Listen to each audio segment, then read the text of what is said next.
Netanyahu के खिलाफ गिरफ्तारी वारंट। जी हां, बहुत बड़ी खबर है। आपको बता दें कि मशरिक़ वस्ता से बड़ी खबर आ रही है। इजराइल के मौजूदा वज़ीर आज़म नेतन्याहू को लेकर यह बहुत बड़ी खबर है। नेतन्याहू के खिलाफ गिरफ्तारी वारंट। क्या अब दुनिया के किसी भी मुल्क में कदम रखते ही नेतन्याहू की गिरफ्तारी हो सकती है? सोचिए, इजराइल के वज़ीर आज़म बिन्यामिन नेतन्याहू किसी ऐसे मुल्क पहुंचे जहां उनका सरकारी इस्तकबाल होना था, लेकिन एयरपोर्ट पर इस्तकबाल के बजाय पुलिस उनके इंतजार में खड़ी हो। यह कोई दरअसल फिल्मी कहानी नहीं, बल्कि बैनुल-अक़वामी फौजदारी अदालत यानी आईसीसी की जानिब से जारी किए गए गिरफ्तारी वारंट से पैदा होने वाली एक इंतहाई पेचीदा कानूनी और सिफारती सूरत हाल है। आईसीसी ने नवंबर में नेतन्याहू और इजराइल के साबिक वज़ीर दिफा योआव गैलेंट के खिलाफ गजा की जंग से मुतालिक मुबैना जंगी जराइम और इंसानियत के खिलाफ जराइम के इल्जामात पर गिरफ्तारी वारंट जारी किए थे। अदालत ने इन इल्जामात को अभी जुर्म साबित होने का हतमी फैसला करार नहीं दिया है, बल्कि यह मुकदमे के मरहले में जारी किया गया गिरफ्तारी वारंट है। अब सवाल यह है कि आखिर ये आईसीसी है क्या और इसके वारंट का मतलब क्या होता है, क्योंकि आईसीसी यानी इंटरनेशनल क्रिमिनल कोर्ट एक मुस्तकिल बैनुल-अक़वामी अदालत है जो नस्लकुशी, जंगी जराइम और इंसानियत के खिलाफ जराइम जैसे संगीन जराइम के जिम्मेदार अफराद के खिलाफ कार्रवाई करती है। इस अदालत के रुकन ममालिक रोम इंस्टीट्यूट के तहत इसके साथ ताउन करने के पाबंद हैं। यानी अगर किसी ऐसे शख्स के खिलाफ आईसीसी का फाल गिरफ्तारी वारंट मौजूद हो और वो किसी रुकन मुल्क की हुदूद में दाखिल हो जाए, तो उसूली तौर पर इस मुल्क पर इसे गिरफ्तार करके अदालत के हवाले करने की जिम्मेदारी आयद होती है। लेकिन दरअसल आईसीसी के पास अपनी कोई पुलिस फोर्स नहीं है। वो खुद किसी मुल्क में पुलिस भेजकर नेतन्याहू को गिरफ्तार नहीं कर सकती। अदालत का इन्हिसार रुकन ममालिक के कौमी इदारों और हुकूमत पर है। यही वजह है कि मामला सिर्फ कानून का नहीं बल्कि सियासत और सिफारतकारी का भी बन सकता है। लेकिन मसलन यूरोप के कई ममालिक आईसीसी के रुकन हैं। अगर नेतन्याहू इन ममालिक का दौरा करते हैं तो इनके खिलाफ गिरफ्तारी के वारंट की वजह से एक बड़ा कानूनी मसला पैदा हो सकता है।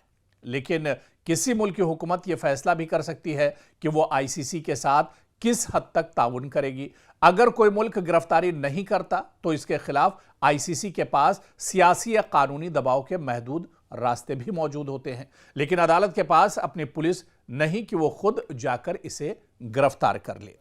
तो दरअसल यहां पर एक नुक्ता बहुत अहम है, एक पॉइंट, क्योंकि दोनों ममालिक आईसीसी की रुकनियत से पैदा होने वाली उमूमी जिम्मेदारियों के तहत पाबंद नहीं है और दोनों ने अदालत के दायरे इख्तियार पर एतराज़ात भी किए हैं।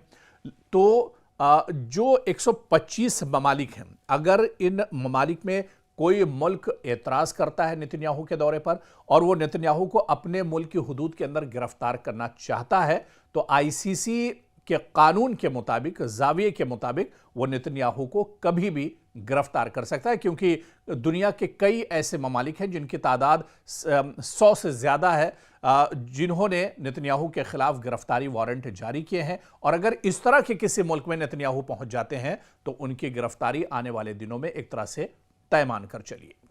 और इस वक्त बड़ी खबर आ रही है, आपको बता दें कि लीबिया पर ड्रोन से अटैक किया गया है। जी हाँ, लीबिया से बड़ी खबर आ रही है जहां पर ड्रोन के ज़रिए से बड़ा हमला किया गया है। दरअसल लीबिया की जो सबसे बड़ी ऑयल रिफाइनरी है, इसे निशाना बनाया गया है।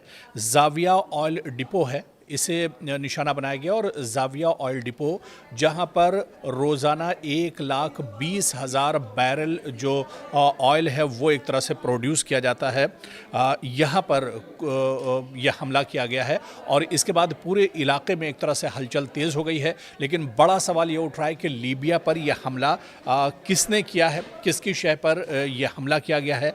लेकिन यह हमला काफ़ी बड़ा है क्योंकि लीबिया पर बहुत दिनों के बाद इस तरह से हमला हुआ। ड्रोन के जरिए से जाविया जो ऑयल डिपो है इसे निशाना बनाया गया है। इसके बाद अब मशरिक़ वस्ता में और खलीजी ममालिक में एक बार फिर से जो हलचल है वो और तेज़ हो गई है। लीबिया क्योंकि अभी तक बिल्कुल पुरअमन था, यहाँ पर इस तरह के हमले नहीं हो रहे थे, लेकिन एक बार फिर से जिस तरह से ड्रोन हमला हुआ है और जाविया ऑयल डिपो को निशाना बनाया गया है, उसके बाद से अब पूरे मशरिक़ वस्ता में और पूरे जो खलीजी मुल्क हैं वहाँ पर एक बार फिर से हलचल तेज़ हो गई है। और जिस ऑयल डिपो को निशाना बनाया गया है।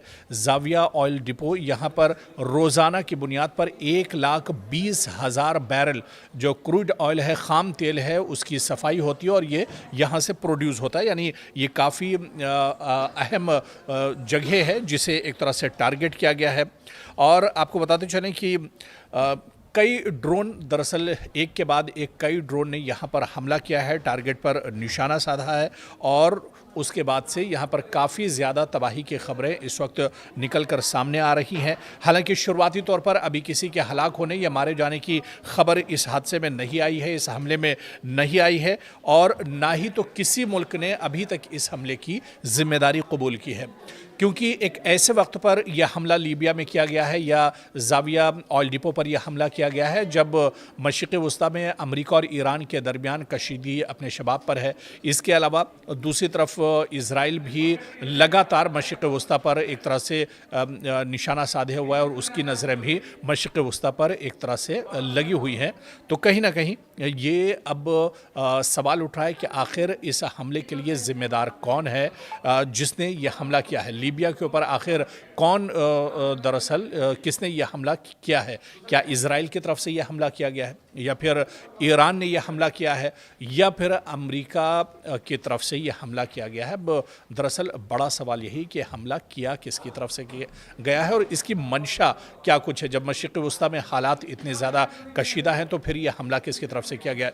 दूसरी एक बड़ी चीज़ इस हमले के पीछे ये भी है कि जब अबनाए हुर्मुज़ पूरी तरह से लॉक है, अबनाए हुर्मुज़ बंद है और दूसरी तरफ रेड सी जो है वो भी पूरी तरह से बंद है और यहाँ पर हूसियों ने इसे पूरी तरह से बंद कर दिया। और ऐसे में जब जाविया ऑयल डिपो पर यह हमला किया गया तो एक बार फिर से जो ऑयल है, पेट्रोलियम है, गैस है, इसकी किल्लत एक बार फिर से बढ़ सकती है। क्या जानबूझकर किसी की तरफ से यह हमला किया गया है? क्या वाकई में जिस तरह से पूरी दुनिया में ऑयल और गैस को लेकर एक परेशानी बढ़ी हुई है अबनाए हुर्मुज़ और रेड सी के बंद होने के बाद, क्या जानबूझकर यह हमला किया गया है? इसके पीछे आखिर मंशा क्या कुछ है? जाँच पड़ताल जब होगी और कौन कसूरवार है इस हमले के लिए, किसने ये बड़ा हमला किया है, ये जब जाँच पड़ताल होगी उसके बाद ये तमाम चीज़ें निकल कर सामने ज़रूर आएंगी। लेकिन लीबिया में जिस तरह से ये हमला किया गया है, क्योंकि आप देखिए ये बड़ा हमला है और काफ़ी दिनों के बाद लीबिया में इस तरह का ये हमला हुआ है, जिसके बाद अब हलचल काफ़ी ज़्यादा बढ़ गई है।